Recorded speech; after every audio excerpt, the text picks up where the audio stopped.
Magandang gabi po sa ating lahat. Happy midweek. Tayo po'y dadako na sa ating pag-aawitan. Ating awitin ang Rejoice, Ye Pure in Heart. Hymn number 9.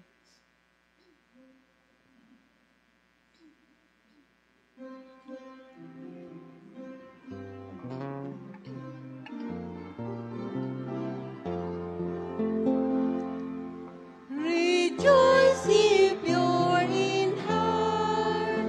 Rejoice, give thanks and sing. Your face of valor wave on high, the cross of Christ your King. Rejoice, rejoice, rejoice, give thanks and sing. With voices full and strong, our souls shall surging praise. Sing forth the sturdy hymns of old, the psalms of ancient days.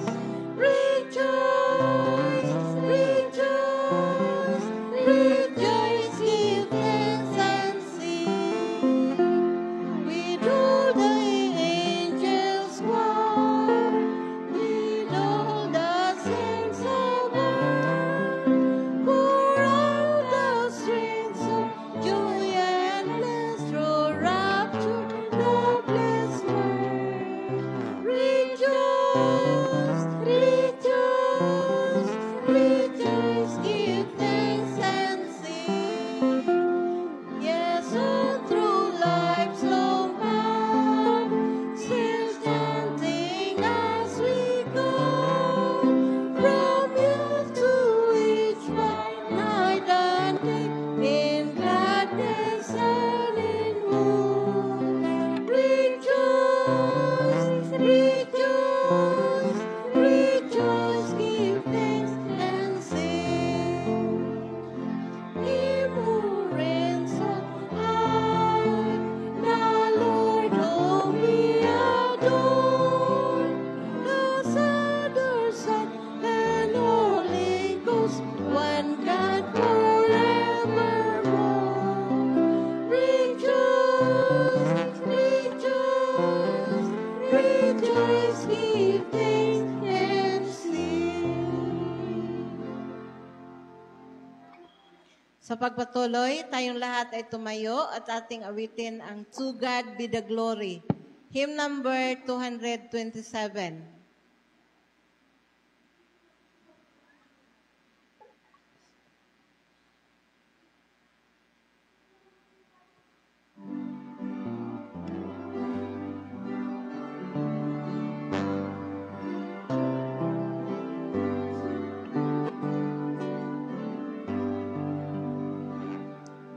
To God be the glory, great things He has done. So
Tayo po'y lumuhod sa panalangin.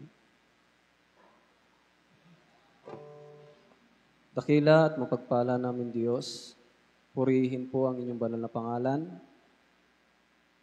at patuloy ka namin pinasasalamatan, Panginoon, sapagkat muli sa loob ng isang linggo kami ay inyong pong iningatan, pinagpala, at sa mga oras pong ito, Panginoon, kami ay muli mo pong tinipon sa bahay-sambahan upang patuloy na aming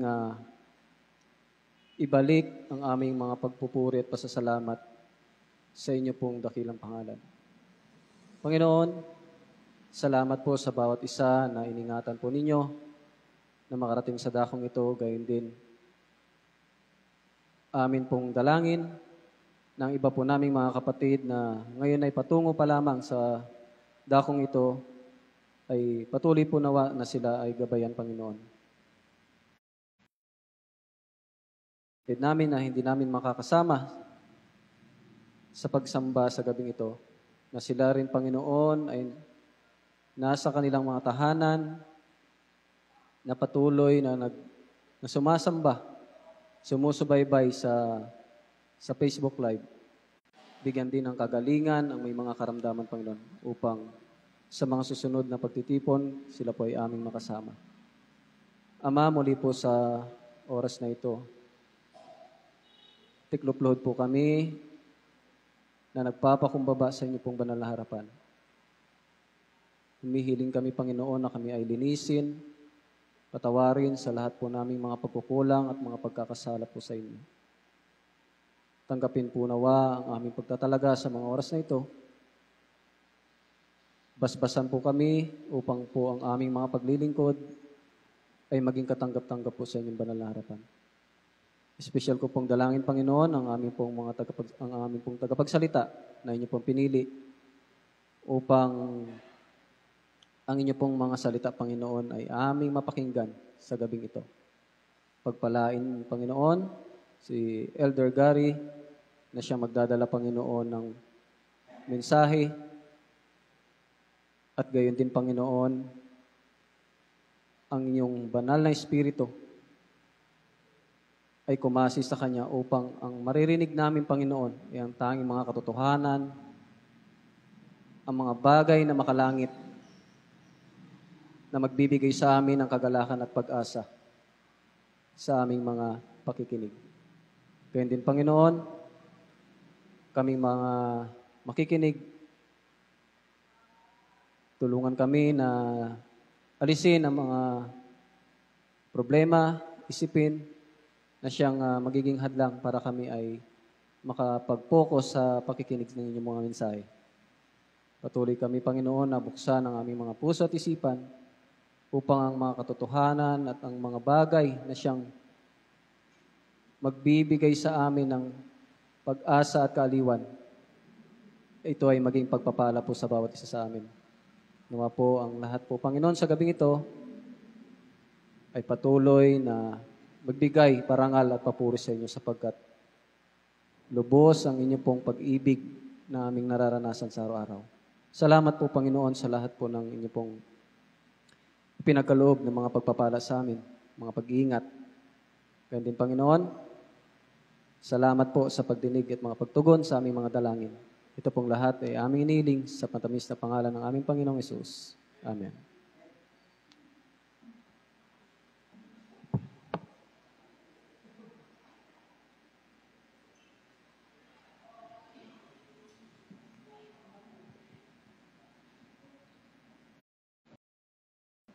Gandang gabi, mga mahal kong kapatid. Pumidwet po sa inyong lahat. Musta po kayo? Mabuti ba inyong kalagayan? Mabuti ba ang kalahating sanlinggo ninyo? Manalangin. Ibalik natin sa Kanya ang ating mga papuri na karapat-dapat na papuri para sa gabing ito. Ay aking pakilala sa inyo ang ating speaker. Siya po ay si Brother Gary Mandal. Ang kanyang tatalakayin ay makikita natin ngayon, mga kapatid, ang nagsiganap dito sa itaas. Mula sa nagpapaawit ay ating mababasa sa screen at sa nanalangin hanggang sa presider, mga magong kapatid. Bago po tumayo yung ating speaker, ay maririnig natin yung awitin na makalangit na awitin ni Sister Kunsing Susminya. Magandang gabi at happy midweek muli.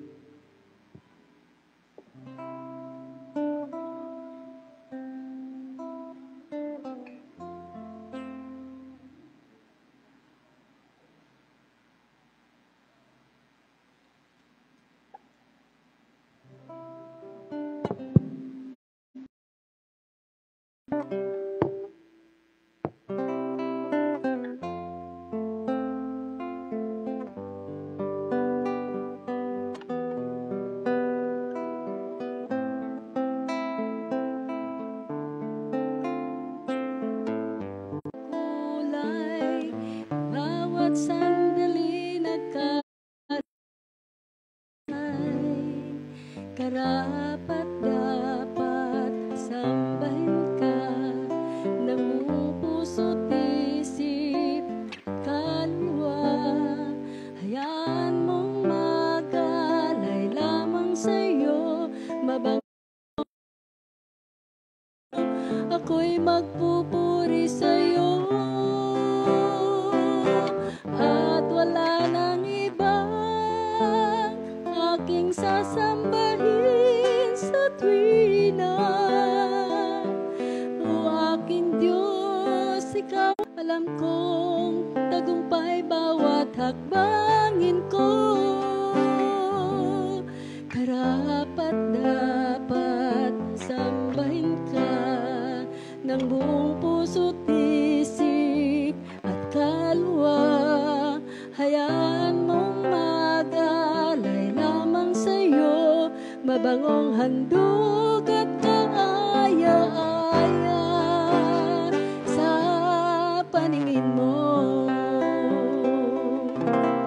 Ako'y magpupuri sa'yo, anumang kalagayan ng puso, nagaganap pamano nasisiphayo. Ako'y magpupuri sa'yo, at wala nang ibang aking sasambahin sa tuwina. O aking Diyos, ikaw ang siyang una, pupurihin kita. Pupurihin kita.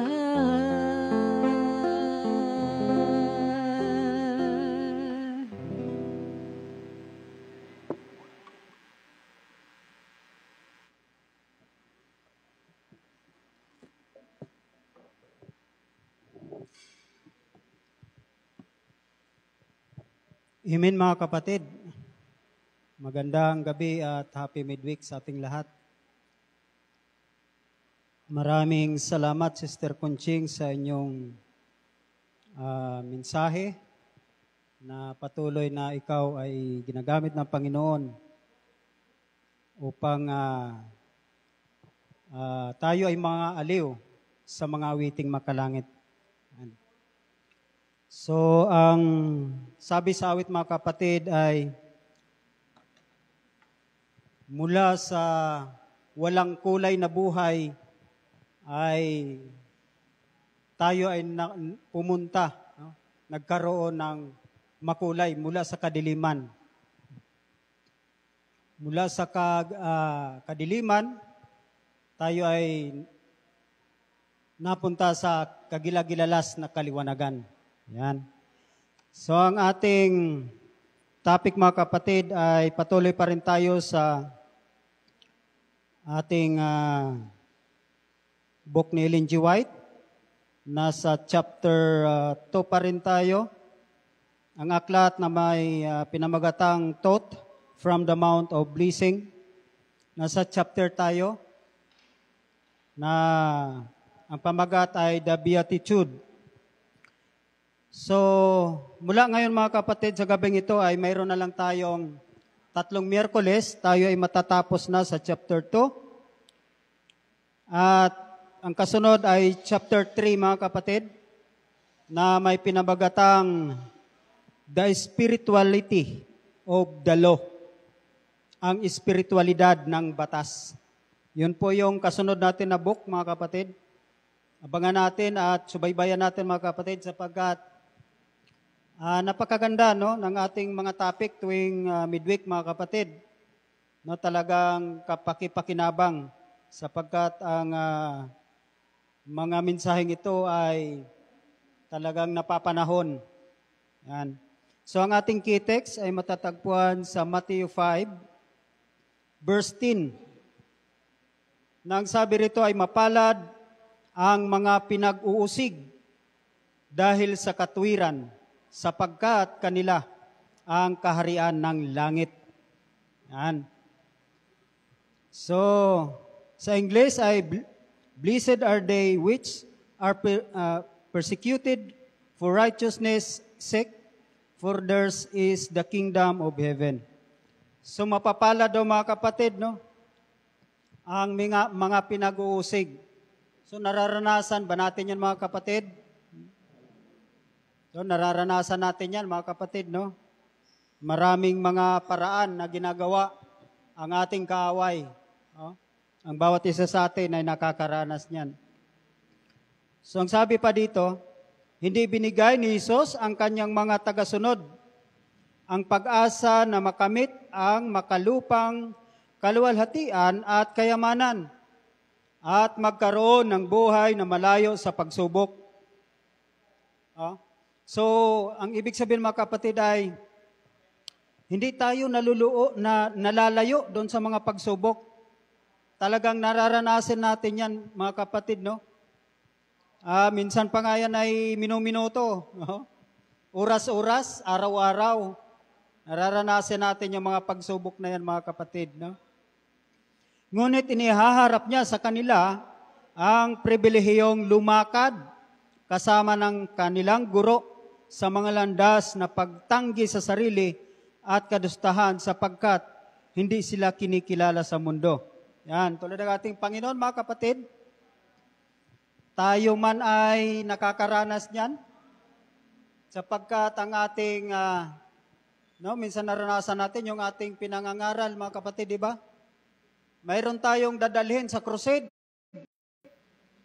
Abay, perfect yung yung ilang araw yan. 1 linggo, perfect yan. 2 linggo, perfect yan. Pagkatapos mabautismohan, mga kapatid, wala na. Kahit 1 beses man lang magsimba, wala. Oh? Napakahirap. Yan. Para bang, alam nyo yung, dati mga kapatid ako hindi pa ako Adventist. No, kumakain ako ng bayawak. Kilala nyo? Alam nyo yung bayawak? Oo. Kinakain yan, mga sariwang manok. Kaya pag hinuhuli ko yan, kumakain ako yan, dati. Oo. Pag sumuhot yan sa butas, mga kapatid, labas buntot. Labas buntot yan. Hilahin mo man ang hilahin yan. Bakit kanda putol ang buntot, hindi lalabas yan. Nakakapit yan doon sa ilalim. Kakapit. Kaya ang ginagawa ko, gumagawa ko ng sulo, sinusubsob ko doon sa mukha niya. Labas siya eh. Pero hindi ibig sabihin mga kapatid, no?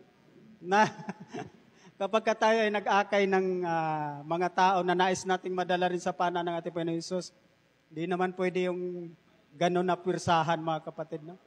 So kaya nga tayo ay mayroong binigyan ng Diyos ng pag-iisip, no? Hindi tayo sinususian ng Panginoon, no?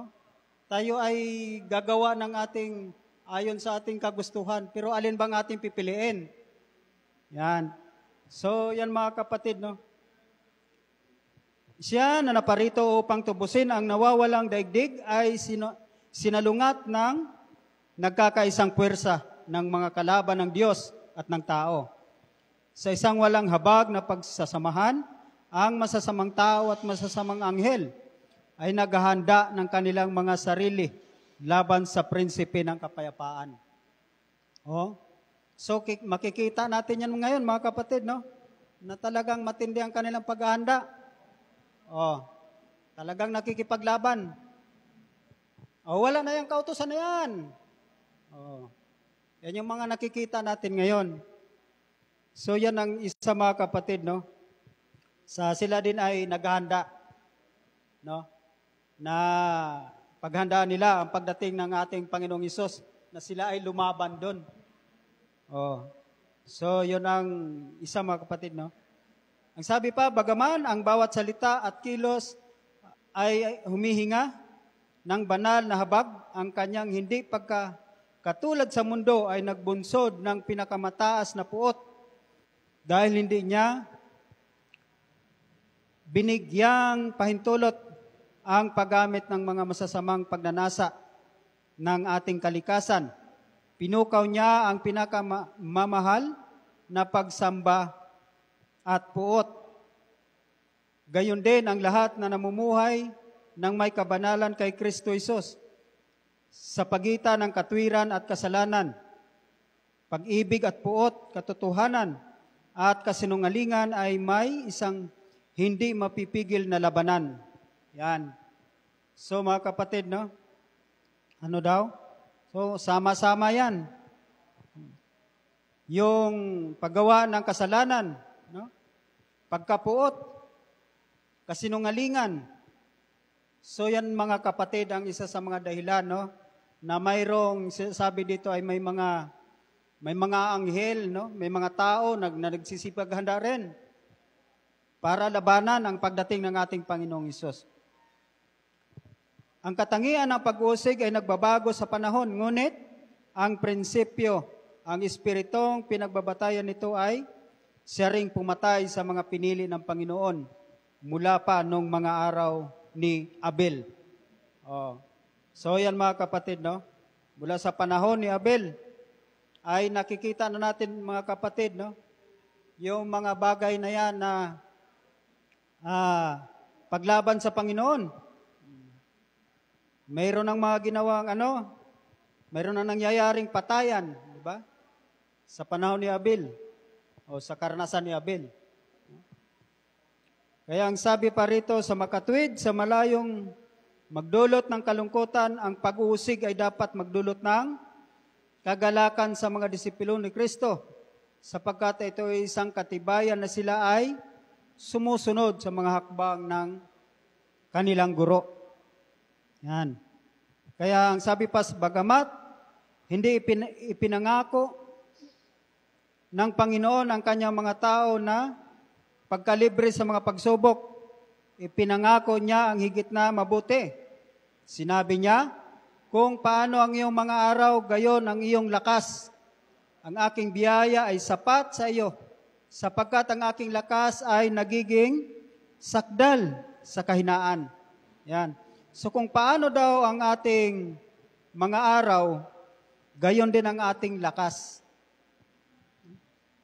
So ibig sabihin mga kapatid, tayo ay, kung gaano tayo katagal sa mundong ito, dapat tayo ay hindi manghihina mga kapatid. No, patuloy lang tayo. Walang babalik sa pinanggalingan mga kapatid, no? Kaya hanggat tayo ay may lakas, ang sabi ay tayo ay maglilingkod. No, habang tayo may lakas.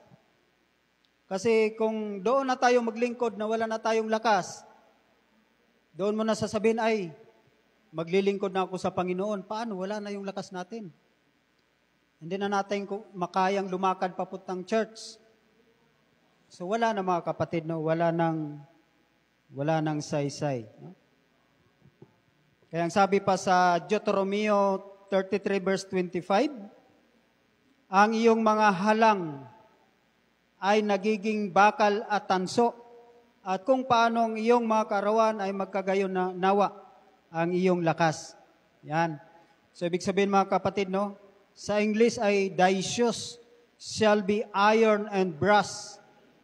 and as thy days, so shall thy strength be. Oh?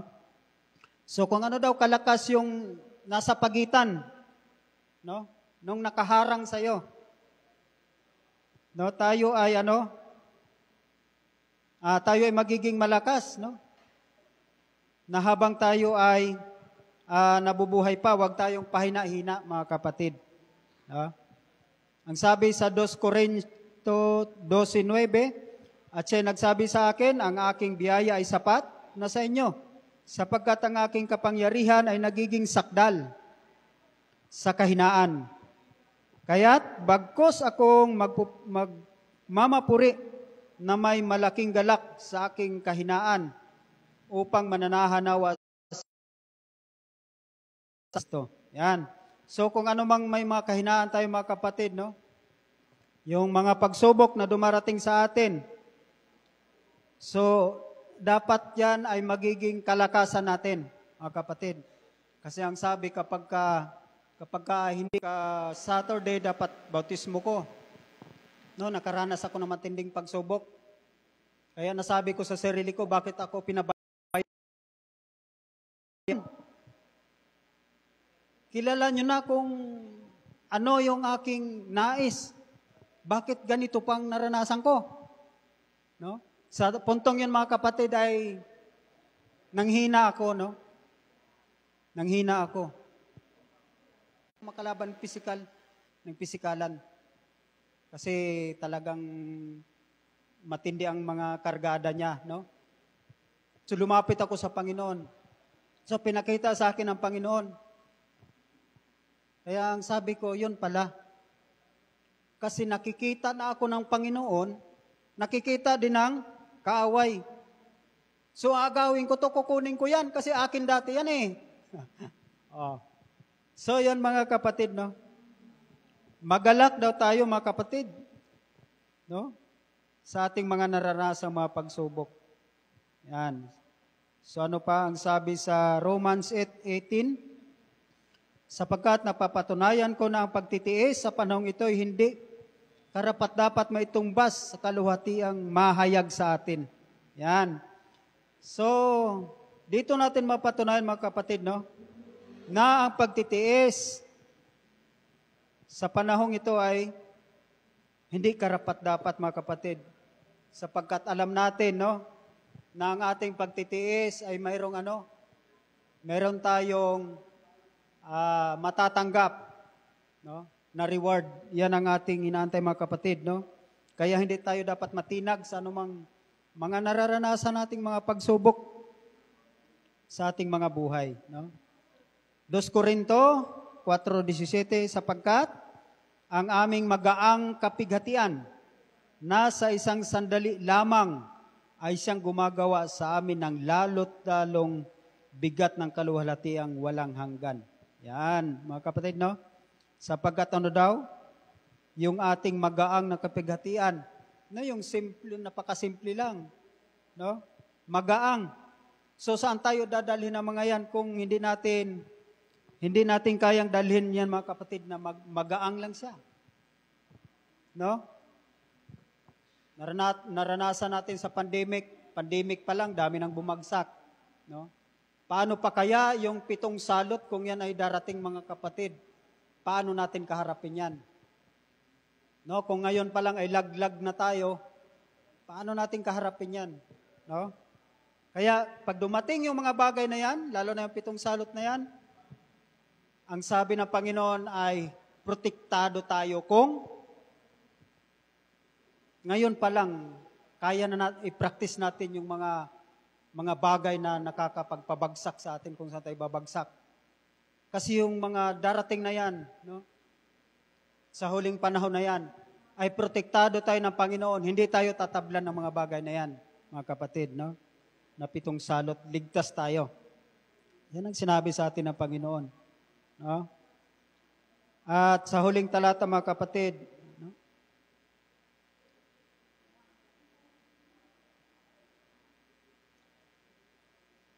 Revelation 15:2 and 3.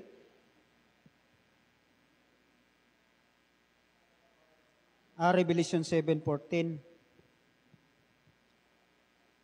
At sinabi ko sa kanya, Panginoon ko, ikaw ang nakakalam. At sinabi niya sa akin, ang mga ito'y ang nanggagaling sa malaking kapighatian at nangahuhugas ng kanilang mga damit at pinaputi sa dugo ng kordero. Yan mga kapatid, no? Yung ating Panginoon ay tayo ay mula sa ating pagkakasala, tayo ay inahon. Sa pamagitan ng kanyang dugo, tayo ay nilinis. Kung dati ang ating mga makasalanan ay kasing pula ng dugo, ay kanyang pinaputi, mga kapatid, no? Nagaya ng niebe at katulad ng isang balahibo ng tupa na bagong ligo, ganyang kaputi, mga kapatid, no? Tayo ay nilinis.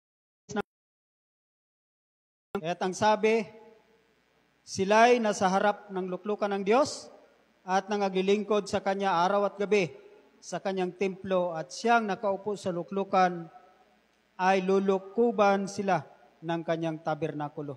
No? Lulukuban tayo ng kaloob.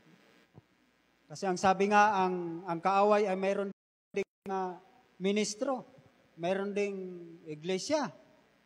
Yan ang ingatan natin, mga kapatid, no? Alam natin kung ano yung tunay. Tayo ay mananatili dito sapagkat tayo, mga kapatid, ay tatanggap ng reward sa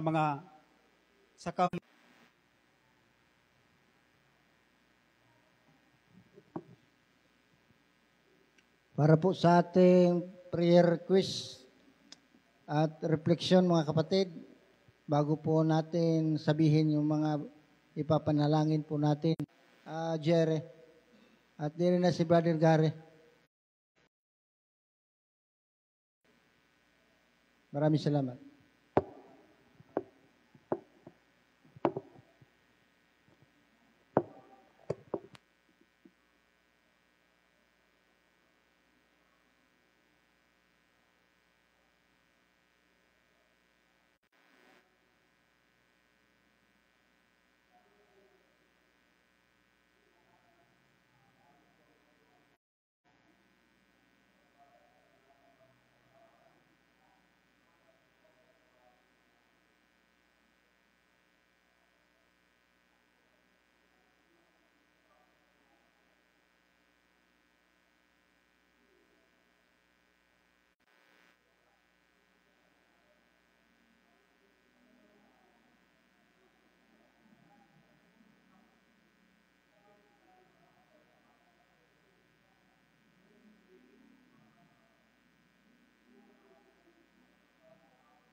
Bilang tugon sa mensahe nating narinig, tayong lahat ay tumayo at ating awitin ang Father, we come to Thee. Hymn number 215.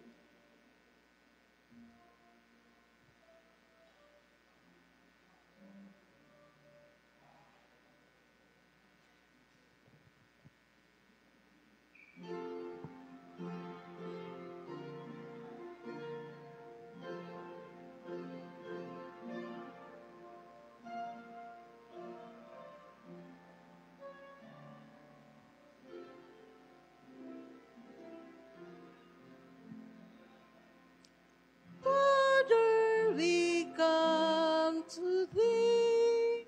No help of thee.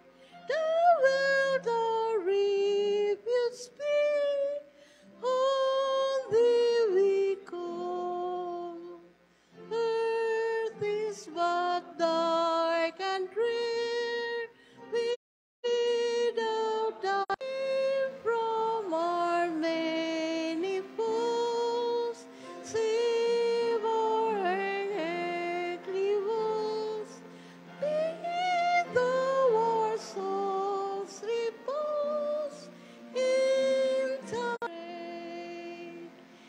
Give us Thy grace divine, seal us forever Thine. Our wayward feet incline, from sin to flee. Oh, guide us, we implore, till weary life is o'er, and we're our brighter shore, will with Thee.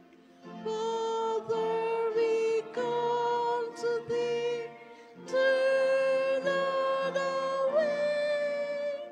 Helpless we come to Thee, hear while we pray.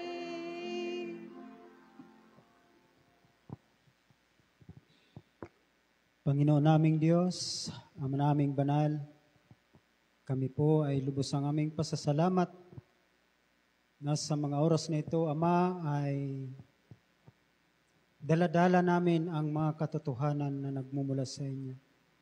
Tulungan kami, Ama, na kami ay mananatili sa aming pagiging mapagpakumbaba at kami ay tulungan na aming malabanan yung mga ginagawa ng kaaway na mga pag-uusig. Kaya patuloy, Ama, na bigyan niyo kami ng sapat na katalinuhan, karunungan na nagmumula sa inyo. Nang sa gayon ay mas marami pa kaming tao na madadala sa inyong paanan. Ama, kami ay handang magpagamit sa inyo, gamitin niyo kami na kami ay ang aming mga tao na makakasalamuha ay maiparating din namin sa kanila ang katotohanan na ang mundo ito ay darating sa wakas at sila rin ay nais namin na makasama. Maraming salamat, Ama, sa mga aral na aming natutunan ito sapagkat ito po ay aming magagamit sa pang-araw-araw namin na pamuhay. Gabayan kami at ingatan kami sa aming pansamantalang paghihiwalay, dalhin kami ligtas sa aming bawat tahanan. At patuloy na kami ay susunod sa inyo at patuloy na mamumuhay na ayon lamang sa inyong mga aral at ayon lamang sa inyong mga panukala sa aming mga buhay. Maraming salamat, Ama. At ito po ang aming sama-samang dalangin sa pangalan ng aming Panginoong Hesus. Amen.